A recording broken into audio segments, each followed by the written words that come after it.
இந்த தனுஷ் சார் இவனை தேடிட்டு போவார்ல, இவன் போய் இந்த முயல் சுட்டுமா சனியும் பிடிச்சது ஒரு இடமா உட்கார்ந்தா பாரு. என் பக்கத்துல உட்காந்துக்க, இவன் பக்கத்துலதான் உட்கார்ந்து இருக்காங்க, இவன்னு தெரியல சனியா பிடிச்சதுன்னு சொல்லிட்டு ஒரு வார்த்தை வேற சொன்னாரு. அதை இப்ப நம்ம சொல்ல முடியாது.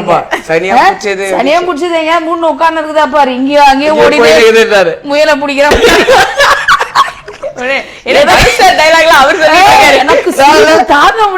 உட்காந்து இருக்கேன், அவர் என் பக்கத்துல உட்காந்துருக்காரு. இவங்க யாருக்கும் அந்த டைலாக் கேட்கல, எனக்கு கேட்டுருச்சு அவர் என்ன திட்டினது.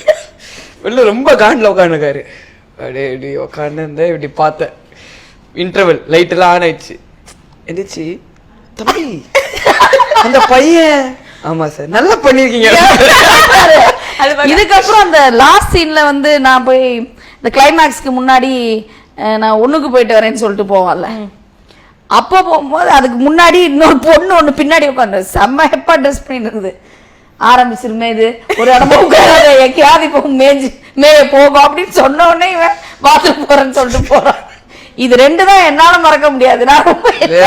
நானும் டேடியும் போயிருந்தோம். நானும் பச்சை முயலை பிடிக்கிறேன், மயிரை பிடிக்கிறேன். என்ன உனக்கு அப்படி ஒரு ஐயோ ஐயோ இல்ல உனக்கு என்ன அப்படி இல்லடா, அதுதான்டா. இல்ல அவங்க எந்த அளவுக்கு இன்வால்வ் ஆயிருக்காங்க. மெயின் நானு டேடியும், நான் டேடி அம்மாலாம் சத்தியம்ல போயிருந்தோம். லாஸ்ட் சீன் அம்மா சொல்லுவேன், லாஸ்ட் சீன் நான் வந்து எந்திரிச்சு போறேன். ஆக்சுவலி நிஜமாவே காமன் ஆடியன்ஸ் எனக்குமே அது தோணுச்சு. அந்த மாதிரி முயல் அது மாதிரிலாம் தோணல. போச்சா சரி பைபிள் எங்கேயோ மாட்ட போகுது அப்படின்ற ஒரு ஃபீல். அதான் கிளைமேக்ஸ் உட்காந்துட்டு யாரோ ஒருத்தர் கீழ இருந்து, டேய் கருணாசு மவனே உட்கார, டாடி டாடி பக்கத்துல என்ன சொன்னாங்க, கருணாசு ரோடுக்கு பாண்டி மவனே உட்கார்றா, இங்க அங்கே மேஞ்சின்னு தெரியுது. அது நான் சொன்னேன், சார் கிட்ட போய் சொன்னேன், வெற்றி சார்கிட்ட சொன்னேன், சார் இதை எல்லாம் திட்டுறாங்க சார்னு. அப்பதான் சொன்னாரு, ரொம்ப இன்வால்வ் ஆகி படத்துல போனது மட்டும் இல்லாம உன்னுடைய ரோல் வந்து நீ நல்லா நடிச்சிருக்கன்றது அதுலதான் ஒர்க் அவுட் ஆயிருக்கு. அதனாலதான் எல்லாராலையும் படத்துல இன்வால்வ் ஆனதுனால உன்னை திட்ட முடியுது. எல்லாருக்கும் என்ன நீ மாட்டிக்க கூடாதுன்றனால உன்னை அப்படி திட்டுறாங்க. அந்த ஒரு இது சொன்னாரு. அதான் ஆக்சுவலி எல்லாருக்குமே அந்த ஃபீல் இருந்தது. ஸோ கதை ஸ்டார்ட் ஆகுதே வந்து சிதம்பரமோட பாயிண்ட் ஆஃப் வியூல தான் வந்து கதை ஸ்டார்ட் ஆகும். உங்களுக்கு தான் இவ்வளோ ப்ரெஷர் இருக்கும், உங்க மேலதான் வந்து படம் இருக்க போகுது அப்படின்ற ஒரு இதை ரியலைஸ் பண்ணீங்களா ஃபர்ஸ்டே, இல்ல தெரியாம தான் அப்படி? ஒண்ணுமே தெரியாது எனக்கு. எனக்கு வந்து என் கேரக்டர் எனக்கு வந்து ஷூட்டிங் போன அன்னைக்கு தான் தெரியும் நான் தனுஷ் சாரோடைய பையன்.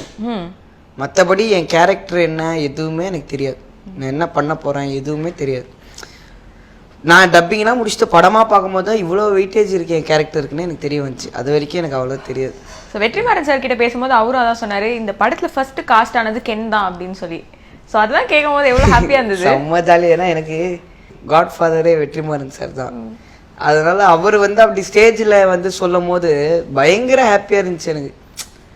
அவர்கிட்ட பேசணும்னாலே எனக்கு ரொம்ப பிடிக்கும். இல்லை அவர் வந்து அப்படிலாம் சொல்லும் போது செம்ம ஹாப்பியாக இருந்துச்சு.